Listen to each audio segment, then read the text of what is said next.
Reach అయ్యే విధంగా కార్యాచరణ రూపొందించడం జరిగింది.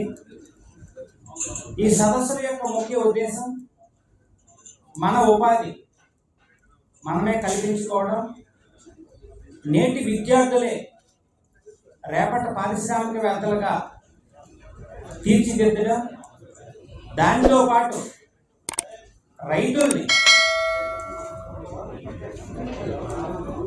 వాళ్ళ ఉత్పత్తులని వాళ్ళే అమ్ముకునే విధంగా ఒక వ్యాపారవేత్తలుగా తయారు చేసే విధంగా కార్యాచరణ రూపొందించడం జరిగింది. మన విశాఖపట్నం గురించి మాట్లాడుకుంటే, విశాఖపట్నం ప్రజెంట్ ఆర్థిక వ్యవస్థ దాదాపుగా $48 బిలియన్. ఈ ఆర్థిక వ్యవస్థను వచ్చే 2030 కల్లా 100 బిలియన్ల ఆర్థిక వ్యవస్థగా తీర్చిదిద్దడానికి ఏం చేస్తే ఇది మనం అచీవ్ చేయగలం, ఇంతవరకు చేసింది ఏంటి, చేయబోయేది ఏంటి అనేది రేపు మన యువశక్తి సదస్సులో విపులంగా చెప్తాం. దాంట్లో కొన్ని ఇంపార్టెంట్ పాయింట్స్ ఇప్పుడు మీకు వివరిస్తాను. మన విశాఖపట్నంలో దాదాపుగా 2.25 లక్షల మంది ఉద్యోగులు ఉన్నారు, డైరెక్ట్ ఎంప్లాయీస్. ఇండైరెక్ట్గా ఇంకొక 8 లక్షల మంది ఉపాధి పొందుతున్నారు. అంటే ఒక డైరెక్ట్ ఎంప్లాయీ క్రియేట్స్ 4 ఎంప్లాయీస్ అనమాట ఇండైరెక్ట్గా. అలాగే 10 లక్షల మంది ఉపాధి ద్వారా మన విశాఖపట్నం ఏరియాలో దాదాపుగా 40 లక్షల మంది, విశాఖపట్నం విఎంఆర్డి ఏరియాలో దాదాపు 40 లక్షల మంది ఉంటున్నారు. అలాగే మన విశాఖపట్నంకి హైదరాబాద్ హెచ్ఎండిఏ ఏరియా కంపేర్ చేసుకుంటే విశాఖపట్నం ఏరియా దాదాపుగా 7,500 స్క్వేర్ కిలోమీటర్స్. మీకు తెలుసా, విశాఖపట్నం ఏరియా కన్నా హైదరాబాద్ హెచ్ఎండిఏ ఏరియా అంటే చాలా చిన్నదంటే కొంచెం తక్కువ. హైదరాబాద్ హెచ్ఎండిఏ ఏరియా 7,200 కిలోమీటర్లు మాత్రమే, చదరపు కిలోమీటర్లు మాత్రమే.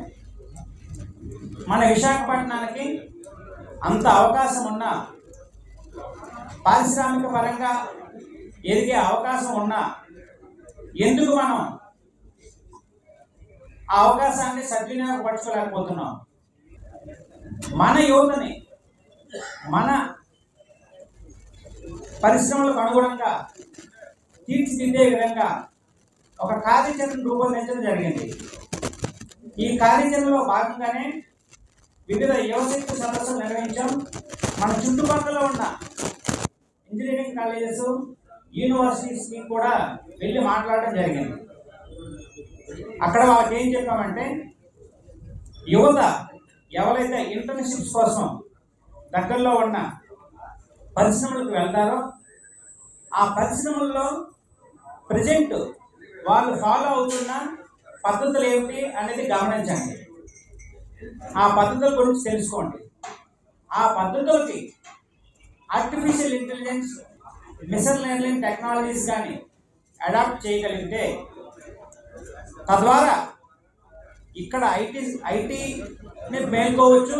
దాంతోపాటు ఆ అధునాతన సాంకేతిక పద్ధతులను కూడా వాళ్ళకి చెప్పవచ్చు.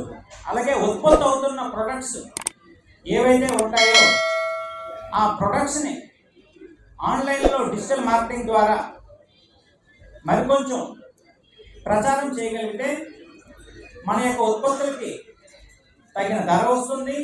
దాంతోపాటు లోకల్గా ఉన్న పరిశ్రమలు అభివృద్ధి చెందుతాయి అనే విధంగా వాళ్ళకి చెప్పడం జరిగింది. అదే నేను చెప్పాను, తరగతి గదులే నూతన ఆవిష్కరణలకు నాంది.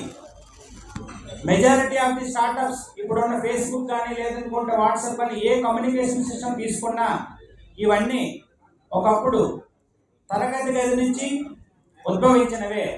సో ఆ తరగతి గది నుంచి ఉద్భవించే పెద్ద పెద్ద పరిశ్రమలు ప్రపంచాన్ని ఏలుతున్నప్పుడు పాశ్చాత్య దేశాల్లో ప్రతి 100 మంది విద్యార్థుల్లో ఒక ఇద్దరు ముగ్గురు పారిశ్రామికవేత్తలుగా వస్తున్నప్పుడు మన ఏరియా నుంచి ప్రతి సంవత్సరం లక్షల మంది విద్యార్థులు వస్తూ ఉంటే ఎందుకు ఎంటర్‌ప్రెన్యూర్స్ రావట్లేదు అనే దాని మీద వాళ్ళకి ఉపన్యసించడం జరిగింది. అంటే విద్యార్థులు జాబ్ సీకర్స్గా కాకుండా జాబ్ ప్రొవైడర్స్గా ఉన్న ఆపర్చునిటీని వినియోగించుకొని ఏదైతే ఒక చిన్న ప్రాబ్లం ఉంటుందో ఆ ప్రాబ్లం అనేది రైతుల యొక్క ఉత్పత్తులే కావచ్చు, రైతుల ఉత్పత్తుల్ని ఆర్గానిక్ ప్రొడక్ట్స్ని ప్రపంచవ్యాప్తంగా అలాగే మన దేశవ్యాప్తంగా డిజిటల్ మార్కెటింగ్ చేసి మరికొంచెం విలువ తీసుకొచ్చే విధంగా వాళ్ళకి కొంత శిక్షణ ఇవ్వడం జరిగింది. అంటే ఇంతవరకు అప్పుడప్పుడు ఎంటర్‌ప్రెన్యూర్‌షిప్ స్కిల్స్ కోర్స్ మాత్రమే చేసాం.